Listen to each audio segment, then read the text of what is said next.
Okay, I think we'll start. Welcome everybody to the second Viinitie Wine Talk of the day. This wine talk is called Sustainability 360 Degrees.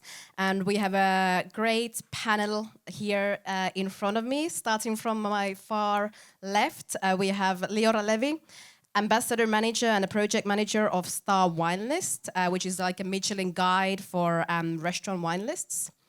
Then we have Johannes Schröter, Export Manager of Kolonne Null, one of the leading producers of non-alcoholic wines.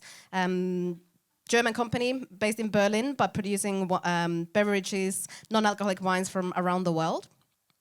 Then we have Marlene Müller, winemaker at Weinbau der Lebenshilfe. It's a winery whose staff consists of people with special needs and/or disabilities. And then we have our neighbor Pontus Lindqvist from Sweden. Pontus is the co-founder of Juice Wines, which is a can wine company. In front of you, you have 6 glasses, and in the tasting book, you have the Wine Talk page, Sustainability 360 Degrees, but the page is left empty. So during the panel, you can entertain yourself by tasting through the 6 beverages in front of you, from left to right. And only at the end of the tasting, we're actually going to tell you what's in the glasses. So feel free to taste through them, make your own notes, and we will reveal the beverages in the end. But we only have an hour, and we have a big topic to discuss, so sustainability. Why we're doing this, first of all, is as a company, Viinitie is very interested in sustainability, but we don't have the right answers. We don't know what are the ways to become better and better in the world. And we thought that we'll ask these people who work in some sort of sustainable category in the beverage industry these questions. And hopefully after this hour, you also have a bit more tools for if you are producing or if you are working with, I presume everybody's working with beverages. So hopefully after this talk, we know a bit more what to do. Also, we are here to launch the collaboration of Viinitie and Star Wine List. So we are the Finnish sponsor for this year's Sustainable Wine List Award, which will be given at the finals of the Best Sommelier of Finland in May 22nd. But let's start with this talk now. I think the first thing I wanted to discuss is, especially having Liora here, I think a lot of people nowadays, we talk about packaging, and everybody kind of assumes that a high quality wine comes in a 0.75 liter glass bottle. It's a cultural choice, it's a practical choice, and it's been with us for centuries. But actually, thinking about Sweden, thinking about Norway, thinking about Finland, we are highly consuming wines in bag-in-boxes. I have some numbers here, and it says that 55% of all the wines sold in the monopoly in Norway are sold in bag-in-box. In Finland, the number is 38%. Liora, when's the last time you bought a wine in anything else than a glass bottle?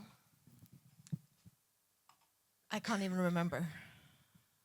But it is true what you're saying, 55%. And it's actually gone down because it used to be above 60% of all wine sold in Norway that was in bag-in-box. Is there somebody in the audience that remembers a time when they bought a bottle of wine that wasn't in a bottle? Yeah? So whenever you go to a cottage, you buy a bag-in-box, and you buy it because it's easy to take, it doesn't break, right? Okay, so it's like an easy way to get like 3 liters in one go. Yeah, that's probably the reason why we do it. But we should actually think more about the carbon footprint as well. I mean, the carbon footprint of a glass bottle, it's 84% more than in a bag-in-box. It's also like pouches, which are becoming, apparently in Norway, they're becoming very popular because it's easy to drag a pouch after your sailing boat in the water. Pouches are 90% less carbon consuming like that. How is this in other countries? Do you see bag-in-boxes or other alternative packaging in Germany, for example? Like in Germany and also in Austria, where I spent some time every year, I see not really an increase for other packaging except glass. I mean, we internally at Kolonne Null also don't really have discussed it yet. I see, especially maybe for restaurants, if you serve by the glass, bag-in-box can be like a perfect solution. The wine can be stored for a couple of weeks. It doesn't change. It doesn't deteriorate. It's cheaper. Yeah. Malin, could you consider an alternative packaging for Weinbau der Lebenshilfe? I think so. The reputation of the bag-in-box in our area is not that good. So the problem around our area is to find somebody who is bottling the wine in something else than a bottle. So as a producer, that's the number one problem we should think of. So, and that for sure, it's definitely a good thing to do, and we should definitely think about it, and we definitely want to do it. But yeah, the background is hard to manage. And if you wanted to do that in your own winery, what would be the changes required to start packing wines in elsewhere than in glass bottles? I think the reputation is the problem. So, I mean, here, for sure, you got this, and for sure we could export this or import this to your country then. Yeah, but to sell it in our area would be hard. So, yeah. And also, you don't have the facilities ready at the moment in the winery to pack it? No. Okay. So it would make, you would have to either borrow packing line or like take your wine somewhere else, or... Yeah, we have to find somebody who's doing this, who's able to, bottle there. And would you find, do you feel like it's got an impact on your brand image if you started doing this? Negative or positive? Yeah, for sure. For like the export surroundings. But I think our usual customers would be surprised. Because usually the bag-in-boxes in Germany, you find that in a supermarket.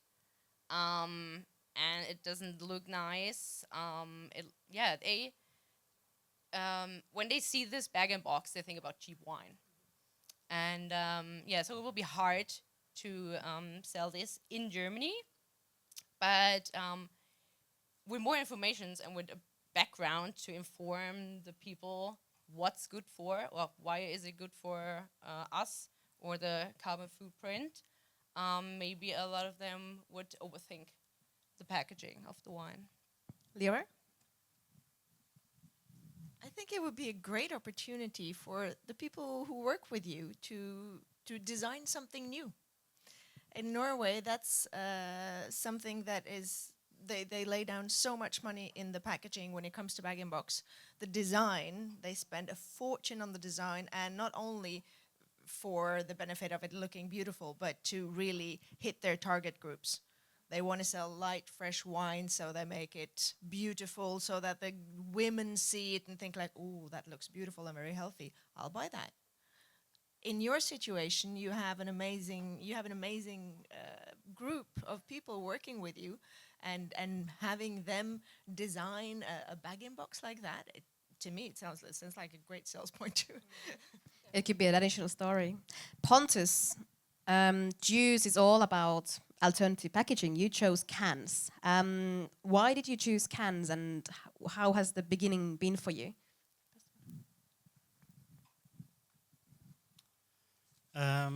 We chose cans, and we're trying to, turn this negative view on packaging into our advantage, and we kind of feed on people's negative opinions about it, and that's what inspires us. We enjoy having this feeling of underdog and proving people wrong, but we decided to. The starting point was that we honestly wanted to make a change on a packaging level within the wine industry. And if you look from a carbon footprint point of view, of course, the bigger size as key keg or bag-in-box would be an even better option. However, the can is such a significant drop from the glass bottle, and we feel that the can has that sweet spot where you still have a packaging that people are accustomed to, you can make a product that feels somewhat premium, and it's the convenience. I mean, the format opens up a lot of possibilities to serve great wines in venues and places where you otherwise wouldn't have good wine. So, yeah, I mean, we started out in May this last year, so it's less than a year since we put any wine in the market. We're based in Stockholm, but we're actually a German company, and shipping now to already 15 countries.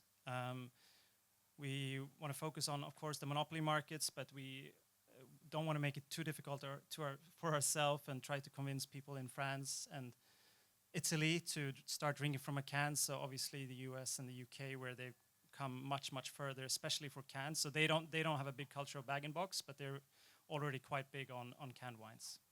So that's kind of our focus.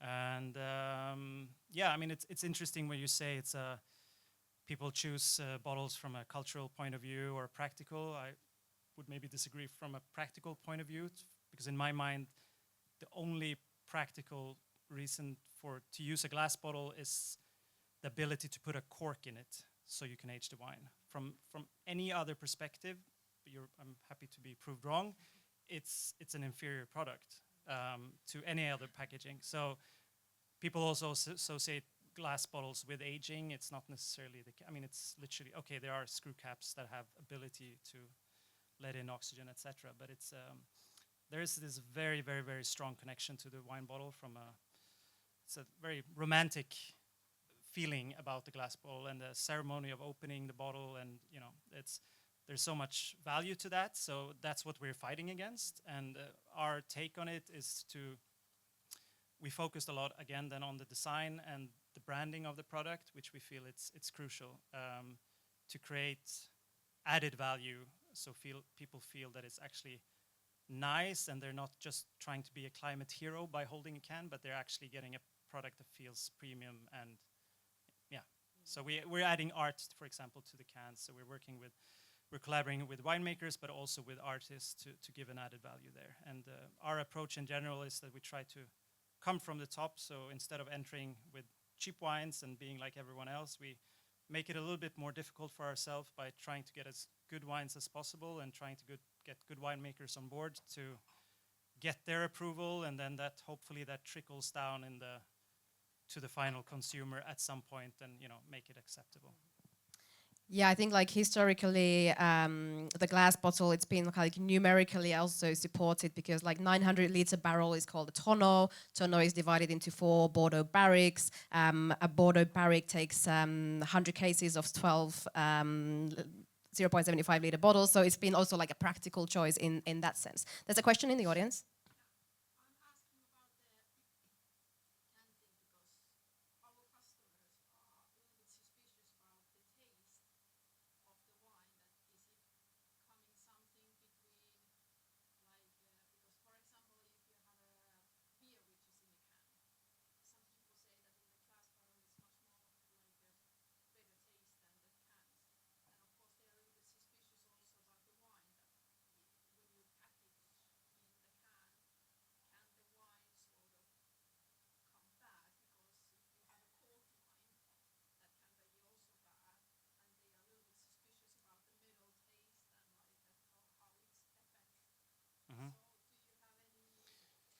Yeah, I mean, first of all, so from a technical point of view, the cans, or all beverage cans, has a liner inside, so the wine or any kind of beverage is not in contact with the metal.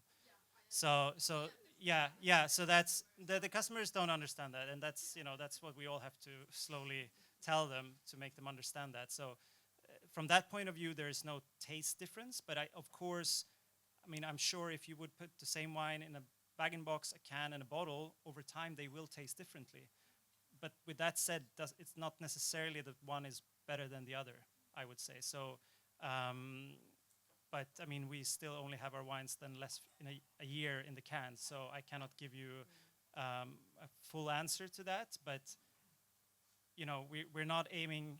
Well, we are actually, but we're not aiming to put super expensive wines in the can, and 90, I'm guessing now, but 90% of all the wines are drunk within 6 months anyway. So that kind Within a week or within a day. within a week, yeah. So there is a huge high-end Burgundies will always be in a glass bottle, and there's no reason to change that. But there's so much wine in the market that doesn't deserve to be in a bottle. It's just stupid, I think. Question. Yep. I'm a little bit worried about this. That if you promote the cans that you drink from the can. Now we know everybody that when you're drinking from glass, there is a huge difference in how it feels in your mouth, right? So when you drink from a can, you don't have the nose, you don't have the sign, so you have to pour it into a glass. Mhm. You don't drink it from a can. We are not promoting to drink it from a can. The format allows you, so if you have a very easygoing crisp wine or sparkling wine, you of course can drink it from a can, but we want to promote it as another kind of vessel. No one is forcing you to drink wine from a bottle either, and no one is forcing you to drink from a can, but the format itself allows you to do it, and certain wines can be drunk directly from a can, but if you're paying premium for a good wine in a can, no, I don't think you should drink it from the can.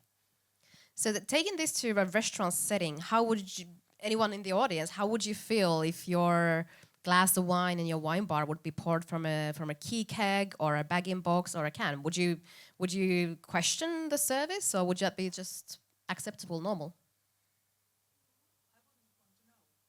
You wouldn't want to know. Mm.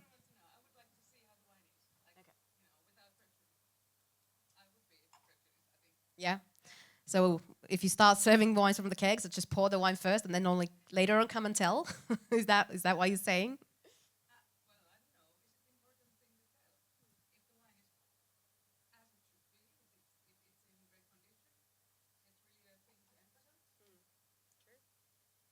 And how do you guys think? Like, I mean, clearly the glass bottle is the elephant in the climate change room in the wine industry.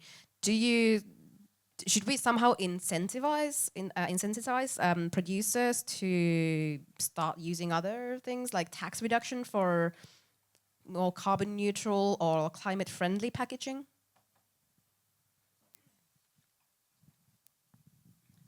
Well, I think there's one thing we also have to remember, and that's the fact that even though, like in France, you don't expect to find bag-in-boxes. But think about all the people who don't live in the cities, who live close to a cooperative and buy their wines from a cooperative. They buy in 5 and 10 liter bag-in-boxes. And that's not new.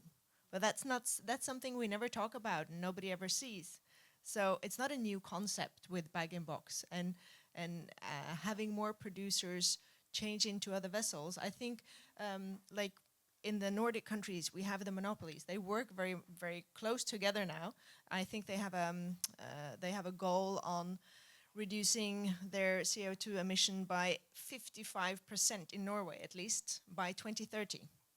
And it's about 40% or 44-5% of all the CO2 emission from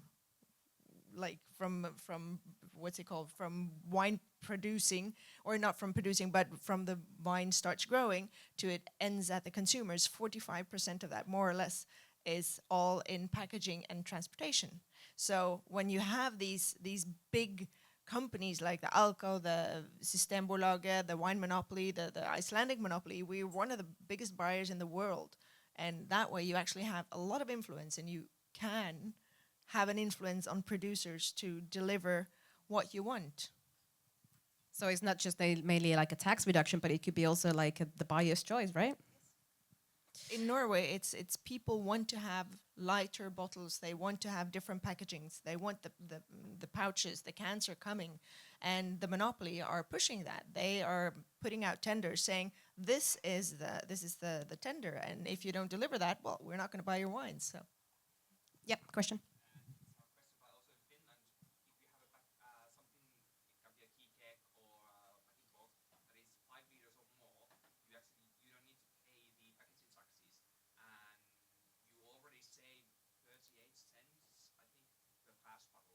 So it's already been incentivized, huh? There is already a good things coming from the government, and when we think about key gags and bag boxes, we talk about wines X works less than €5. So 38 cents, it is actually quite a lot. Marcus, did you have a question?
Yeah. You're talking about all the alcohol and all the monopolies and their importance. They are very important and they do change even the things in Germany and in Western countries. We all try to bottle in nitrate bottles. We use with screw caps that we don't have any cork problems here, and we also follow all these things. But you're only talking about new concepts, and all these concepts are not proved for a long time.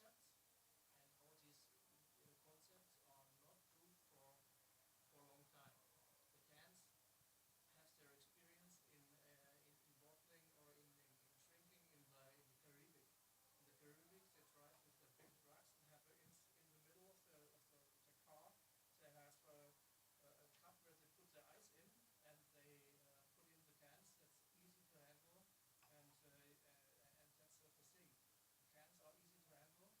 It's new, and it's definitely also good for white wines. I love white wines with a little bit of sparkling inside a can.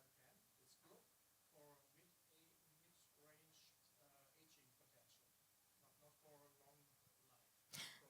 Yeah, I think nobody is expecting that all the wines in the world will be in the future packed in something else than glass bottles. But I think, like Pontus was saying, 90% of the wines are literally drank within the day or the week after they purchase. So they will. I think there's always going to be, certain wines that are going to be in a glass bottle, and certainly personally, I sell wines in glass bottle as well for years.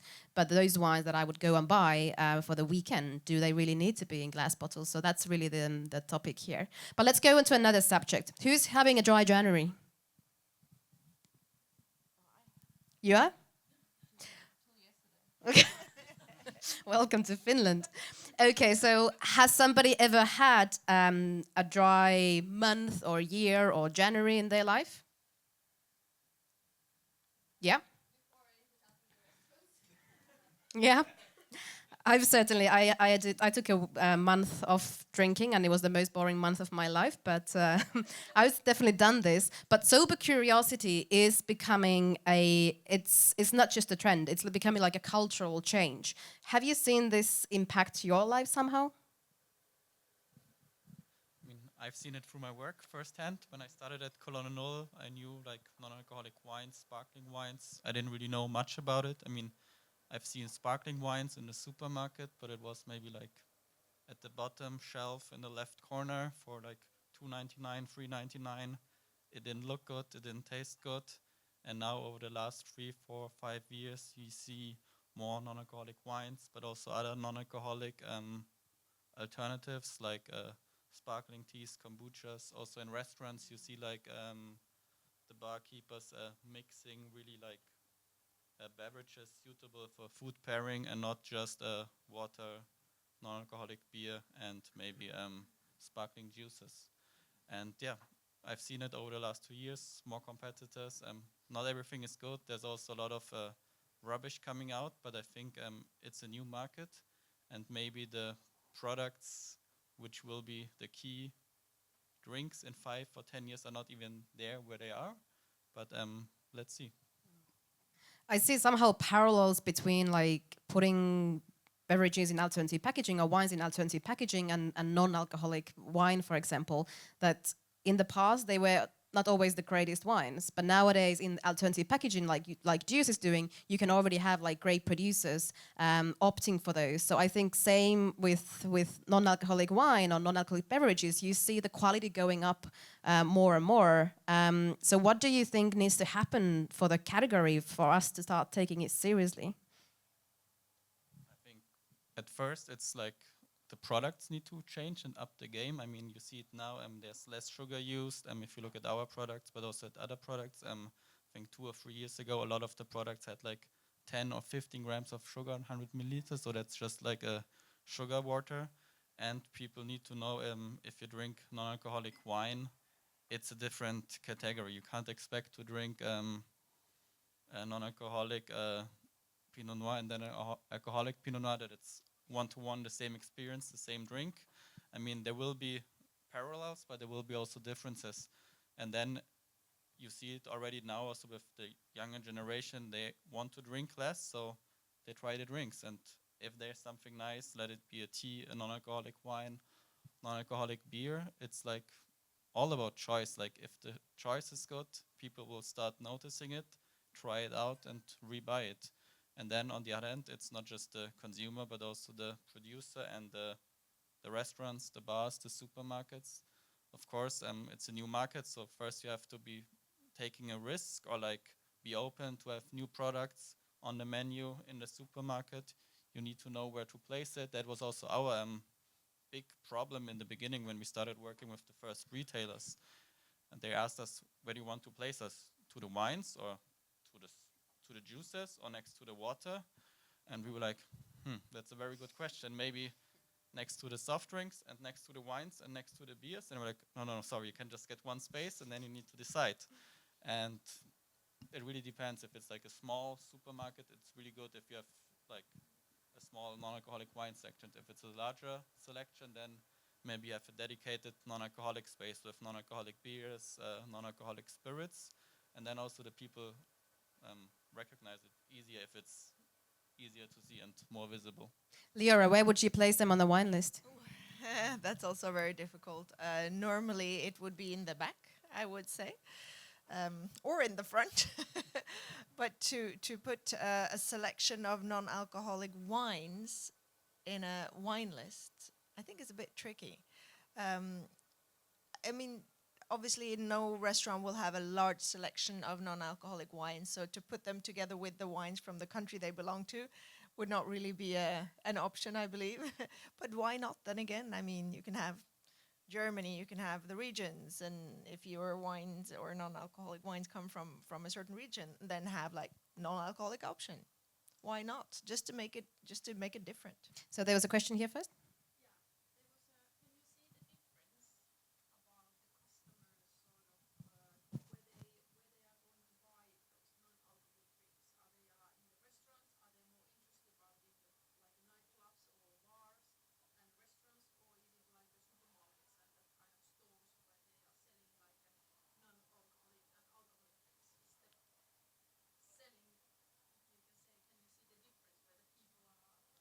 I think the biggest point of sale is still wine shops, where you have like a personal connection to the seller, so you need some explanation of the drink, of the wine.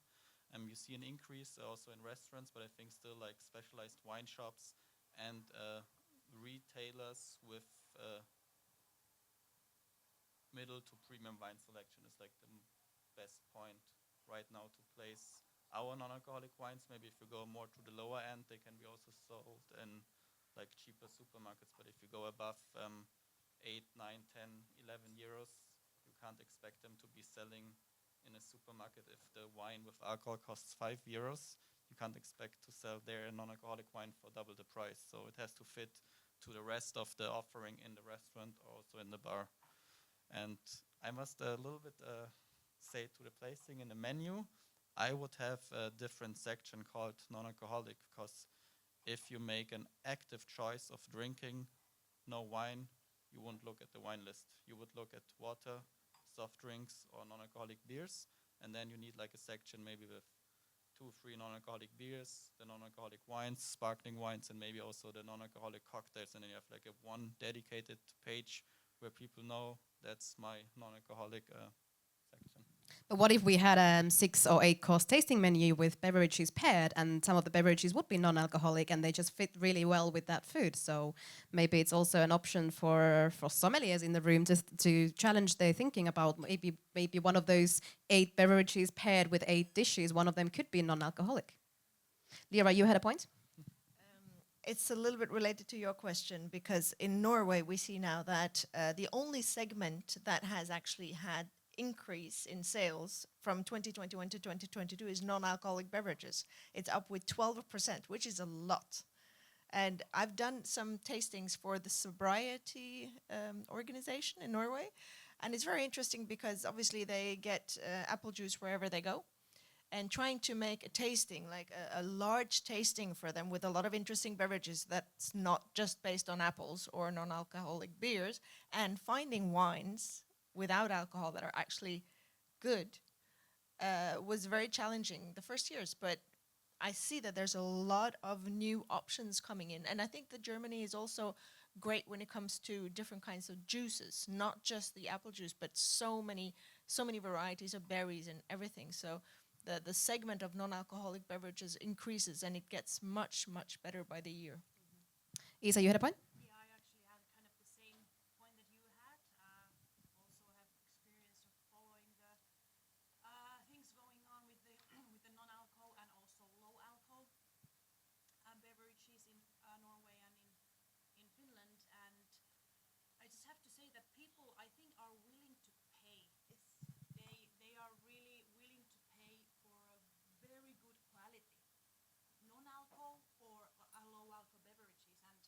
And first I was a bit scared, to put the prices. I was like, oh, because they cost so much in, like some of the good products. But then when I saw that, people are really buying this and liking it, so I was like, okay, there's no problem. I can put a bit more higher even, So yeah, there is like a huge approach to that. Yeah. There should be a limit, though. I bought a bottle of water, San Pellegrino, for 14 euros in a restaurant. 14 euros. I didn't know the price when I bought it. I wouldn't have otherwise. Marlene, a question to you. Basically we all work with intoxicants. Wine and alcohol, it's intoxicant. How does it impact? Did you ever feel like, as a production side, as a trained winemaker, do you talk about this openly in your work, and how do you feel like it? Like, do you feel guilt or? Honestly, sometimes you forget about it because mostly you just see it as a product you make. You first realize it when it's 10 in the morning and you want to try through your wines. Then it's like, wow, okay. Yeah, it's not usual to try all the alcohol in the morning. So that's time of day when you're like, you shouldn't realize it, that it's kind of dangerous. So especially with the work with the our group with the disabled people, most of them can't drink alcohol. So it's a topic which comes up quite often because they help in each part of the winemaking, and for sure they come in contact with the product. And in this moment, for me, it's just a product, but it's wine. So on one side, we really have to be careful because, they can joke around and be like, oh, I want to try it. It's kind of hard sometimes to be like, hey, stop. It's an intoxicant. And on one side, it's the product we make, and on one side, it's kind of dangerous. And you should be more open-minded, or rethink what it is, and that it's dangerous at the end. Pontus, do you use also kind of, because most of your cans are 250 milliliters per size, and the drink less but better idea is one of your conversation points as well. Right? Yeah, exactly. The idea is that as sitting at home Monday evening, you don't have to open a full bottle. You can just open a can. You get 2 small glasses each, and that's fine. And you don't have an open bottle, tempting bottle in the fridge. So that is one of the selling points. However, we have noticed that when people do drink the wines, and if they do drink from the cans, it is a bit of a problem because people assume they drink it like it's a beer, so they get quite drunk fast because they don't realize it's almost 2 glasses. So the way we're going to tackle this is, first of all, we're going to do smaller cans as well. And we're also looking into developing a spritz, so having a lower alcohol, and of course adding a non-alcoholic. So, there is no way to get around it. In the end, it's still alcohol, however you do it. So if people want to, but I think there's some ways you can tweak it to make it a more optimal product for us from a selling point of view, but also for the consumer. Okay, let's turn the discussion now to more social sustainability. Well, let's first start with you, Marlene. Do you?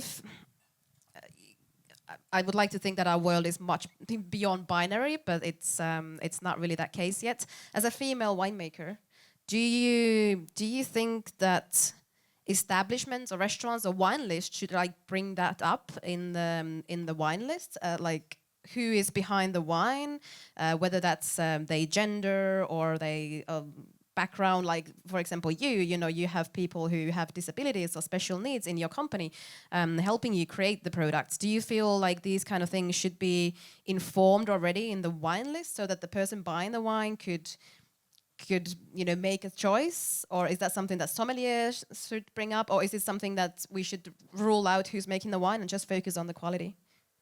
I think the wine list isn't the right spot to put that on, because in that moment in the restaurant, the people are like, hey, I want a white wine, a red wine, a Chardonnay, whatever. And I think at that moment, they don't really want to know. They want to know which winery is it, but what's the background? Isn't that important in that kind of situation. For sure, sommelier could bring that up. I think in Germany they're getting more and more female winemakers. It's super interesting because it wasn't the usual way when there was a winery in the background that the daughter took it over. And it's cool to see that a lot of winemakers are around now. Female winemakers are around. And also with our group, in our name, it already says that it's the Lebenshilfe, so the life saver institution. And we took this name for example, so that already in the name you see who makes it. That was super important for us. And I hope that already through this name, people get interested. If it's also the wine list, if it's a sommelier who brings that up, just like, oh, Weingut Lebenshilfe, there's a bigger story behind this. We hope that people get interested in when they hear the name and ask more questions and want to know how everything's working in our winery. Let's ask the audience, do you find it important to know who's behind the wine, who are the people behind the wine, or is the quality most important?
In general, or whatever industry we discuss about, it seems to me that the storytelling is becoming really super important.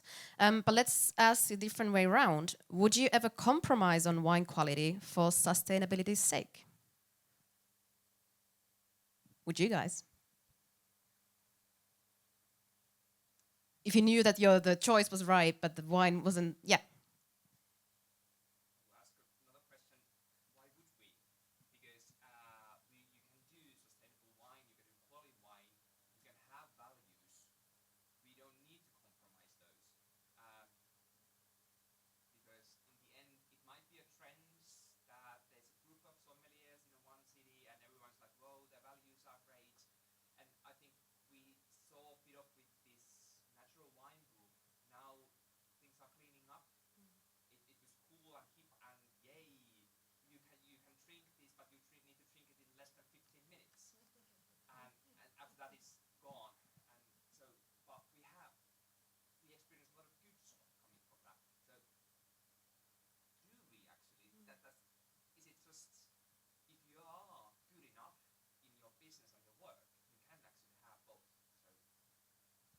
I guess you guys are not compromising on either, right?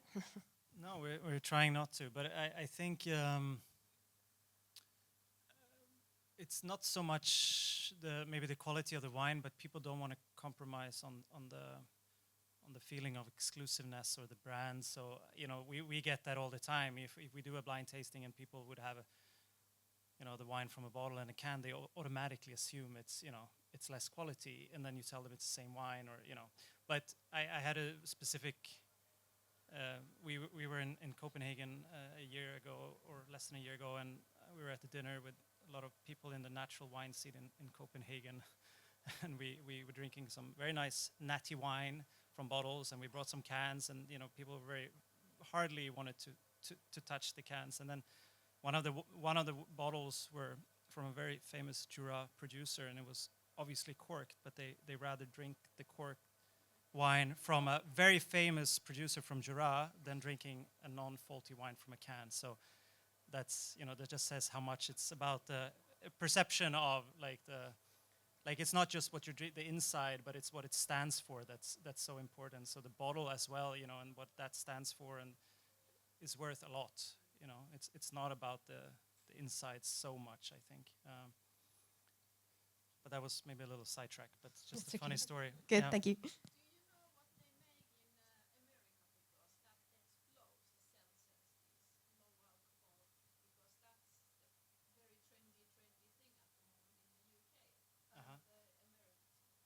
Sorry, what's So the you mean the question? low alcohol, or? Yeah. Yeah. Yeah. Uh-huh. And the question is if I... Yeah. Why it's famous? Yeah.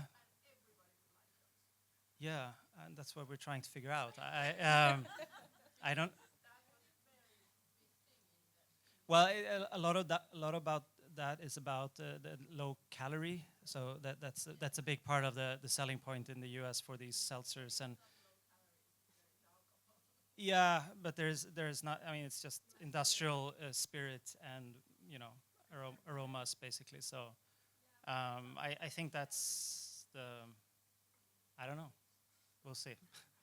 So, do you guys, taking the discussion back to social sustainability, do you find the wine industry being socially sustainable? Are we inclusive enough? Are we supporting inclusion? Do you think we're treating people equally in this trade? I mean, are we inclusive for those people who don't drink wine? Are we allowing them the same experiences in restaurants, for example? Well, I mean, there are a lot of aspects in this, and one of them is pricing. Is it sustainable to increase your prices so that people can't even get to know your district or your region? Is that sustainable? Burgundy? Bordeaux? Bordeaux has done it several times, and they had to even go back because nobody would drink their wine. They were too expensive. And what's happening in Burgundy and Chablis and areas where there's little wine, very popular but very little wine, Jura, I don't think that's very sustainable either. If you want to teach people about wine, if you want people to learn how to love wine, then you should include everyone. And then there's the other side of the coin that you have, for example, cava producers who get very little for their bunch of grapes. And, is it even sustainable business anymore if you can't, even get the costs back from selling the bottles? So it goes both ways, cheap end and high end, eh? Okay, so let's bring the discussion to the forefront with restaurant wine lists, because I mean that's what we are here for, and that's why we are sponsoring the Star Wine List sustainability category in Finland this year. Has anybody got any experience? Have you seen sustainability somehow being promoted on wine lists? I mean, quite often we talk about restaurants and kitchens, about their sustainable sourcing of the ingredients and so forth. Has anybody got any experience from how is you see sustainability promoted in the beverage programs of restaurants?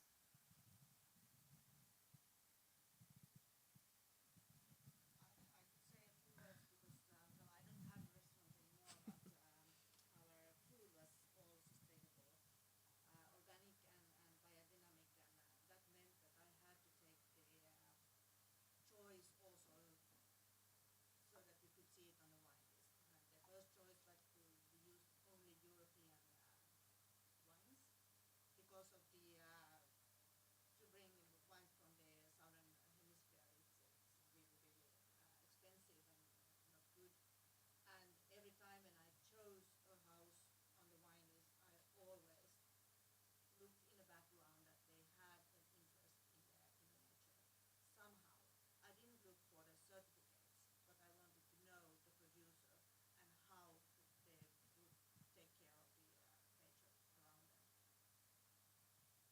Yeah, it's quite often heard in in Finland and Europe that wines from Europe are somehow more sustainable than some wines that are coming from elsewhere. But often the wines from Europe actually are coming on trucks, on roads, whereas wines from Australia or wines from New Zealand are shipped, and that's actually less consuming for the environment, especially if they are bottled at the market. So.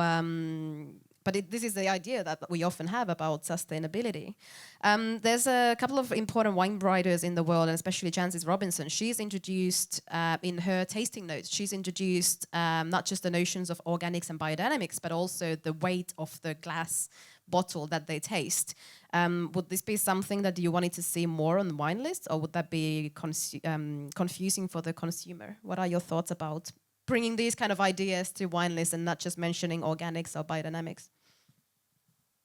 From my point of view, in a private opinion, I think it's for the consumer. For me, it would be more touchable if it's like really easy facts and figures, maybe weight of the bottle or time in transportation or CO2 emission, because then it's something I can really grasp and it's easy to show on the menu. But if you want to point out how the winery works in harmony with nature, which I think is also nice to know, but you can't put it in a nice, precise way on the menu. But maybe if you work with something like facts and figures, which is like an image of how much CO2 was emission, I think that's something where consumers can more relate to, because it's like black and white and not just a feeling.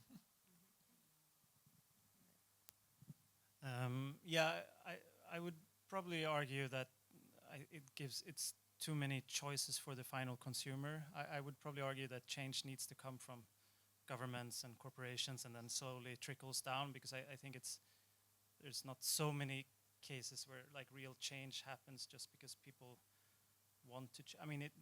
You need to force change a little bit, and I think that's why the monopolies are doing such a good job. There's not really a demand for pouch. It's not like people are asking for pouch necessarily, but they're creating a demand, and I think I don't think as a final customer in a restaurant, it's you should have to make all these decisions. I think it's the restaurant who kind of should create this and have that as an image. And again, I think just bring the sustainability award. I think it's great, because again, if it's all these restaurants get praised for their sustainable foods and they talk about that, but at the end of the day, it's the wine that they make money from, and if 50% of the impact of that is transported, then just saying it's organic, it's not enough. So we shouldn't let the final, not put all the responsibility on the final consumer, but like the sommeliers, when they choose wines on the list, they should already do the work. Alco buyers or monopoly buyers should do the work, so that the consumer who goes there has it for easier. Or like in Finland, we have two really, really big chains for supermarkets, K and S, and those, whatever they choose on their shelves, they should, like those big buyers should actually make the work so that the final consumer could have better choices in any way. That's what I would argue, but I don't have the right answer. Maybe I don't know, but yeah. Imagine a situation that all the Scandinavian monopolies would like, okay, we will buy, because we have tenders of GTs, but the glass bottle needs to be less than 500 grams. But they do this. They do it, but it's like, because the GTs is something that you have like these small bottles, like light bottles in Gutswein or Oxwine. But when you go to GT, you tend to get these super heavy bottles, even really, really good organic biodynamic producers. And I'm asking from the producers why, and they say like the market is demanding, but we would need the big players to be like, okay, we gonna have wines, but we need this. And I think after that we might have opportunity. Like a buyer like me don't have the opportunity to go and to Red Bulls and say like, I never weighed this Red Bulls GT bottle, but any case, but you understand what I mean. Yeah. But I think also that, because the monopolies in the Nordic countries, they work together now to make the impact of things like this. And especially in Norway, they work really hard to get the weight down on the bottles. But they also work with the option of, what is it called when you give the bottle back and you get money for it? Like a PANT system, Yeah, like a yeah. recycling system? Exactly, recycling system, so that you can buy the bottle and you pay another 20 cents, and then you actually get money back from returning the bottle as well. So, I mean, there are things being done, but whether it's enough and whether it's ever enough, I don't know. But what I wanted to say also is in talking about the wine list, there's so many things you can do in a restaurant with the wine that's not only about putting sustainable wines on your list, but just the fact that maybe invest in an iPad instead of printing out new wine lists all the time, laminating wine lists all the time. Think about when you buy your dishwasher, don't buy the cheapest one, buy the one that uses less water. If you want to buy a case for your iPad wine list or for your wine list, if you're going to have a wine list, think about the material you use. There's so many factors where you can be sustainable that's not in direct connection with the producer, though. Are there any questions at this point from the audience?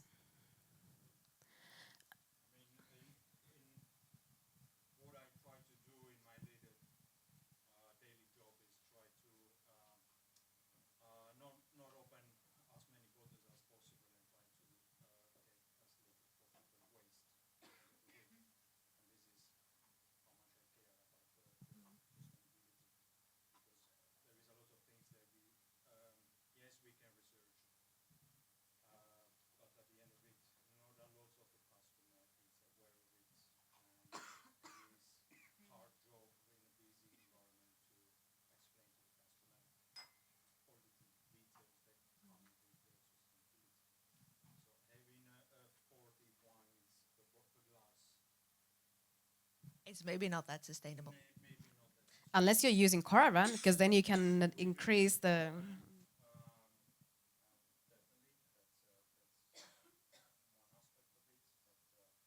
But that's also debatable when you come to a certain level of the bottle. Saturday evening we take the wine list away and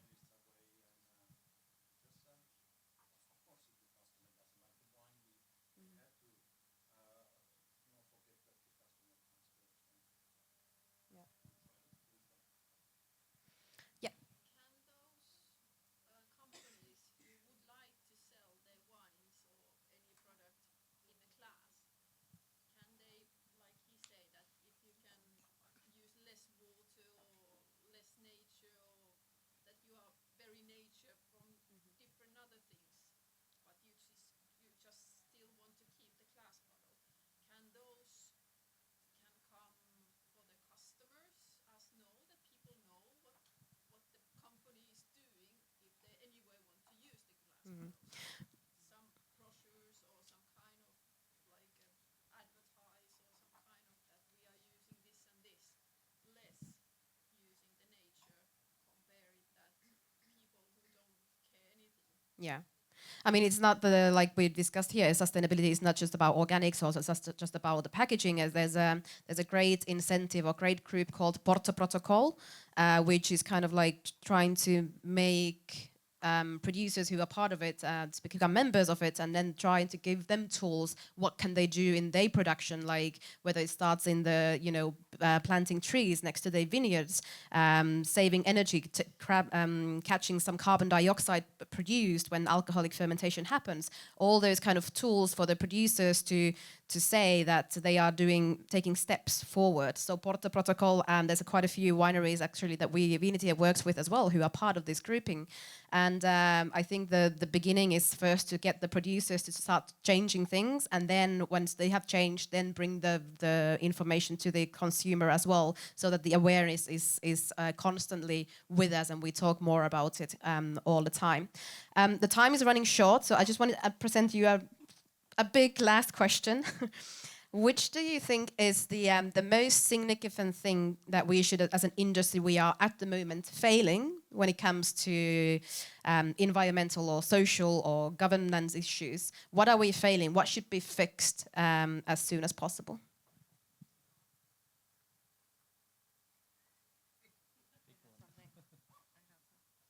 Yeah, for example, in the winery, we're an organic winery, but we still work with copper and sulfur.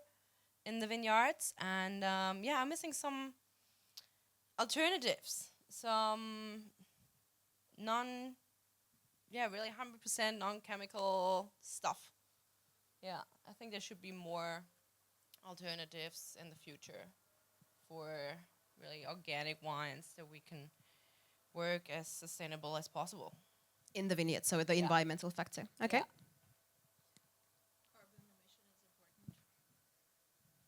Obviously, the carbon emission is important, and whenever Ukraine gets to rebuild their factories for bottles, hopefully they will make. Maybe they can take a stand and say we will only make glass bottles that are lightweight. Putting a little bit of pressure on the already pressured Ukraine here. Yeah. Yeah, I think transportation linked to packaging and bottling, but I also even though I said before, I think there should be also some information for the consumer. I also agree governmental regulations is the key to any big change, because there's I think a lot of small family-owned wineries maybe who can really want to change, but I think the change needs to come from big industrial wineries, and they need regulations by government. Maybe it can be a bottle deposit system, it can be bag-in-box for restaurants if it's served by the glass. Fine dining, high-end, I think that's another topic, but that's also just a small segment if you look at the whole volume. So I think something in packaging, transportation for the mass market needs to address, because in any industry or in the whole world, we face a big problem, and this needs to be regulated on many levels. Pontus? Yeah, I try to come up with something else than packaging, but it's hard, since again it's such a big. But I think if it comes to packaging again, I think it's crucial, and that the industry and the sommeliers, because at the end of the day, you guys and competing sommeliers are influencers, and whatever they say is cool or okay is what everyone else is going to think. So that's why it's so important that people in the industry start accepting other types of format and kind of giving that approval, because that will then trickle down and then incentivize the wineries to change, and then the consumers. So I think that's but again, there's so much other things you can do, but it's such an easy thing to solve on paper, at least. So it's a low-hanging fruit, kind of, I think, for the industry to change that. So let's start working on it. I would like to thank the great panel that we had here today. Tina will now reveal the beverages that you had. And you will also receive a piece of paper where all the beverages are written. So the first beverage was juice Meille Riesling coming from a can. The second one was Kolonne Null's Riesling, which is a non-alcoholic Riesling. Then we had Weinbau der Lebenshilfe Riesling, so 3 different Rieslings in a row. So one from can, one from non-alcoholic, and then one made with people with special needs. And then we had 3 reds. The first one was Bodega San Alejandro's red wine from Spain, coming from a bag-in-box. The second one was a red wine from Kolonne Null, the Cuvée Rouge. And then the third one was, again, Weinbau der Lebenshilfe's Rotwein Reserve. So you feel free to take pictures of them and grab the wine list with the prices with you. Thank you ever so much, Leora, Johannes, Marlene, and Pontus. If you have any questions, you can find these guys upstairs. So thank you, everybody, for coming.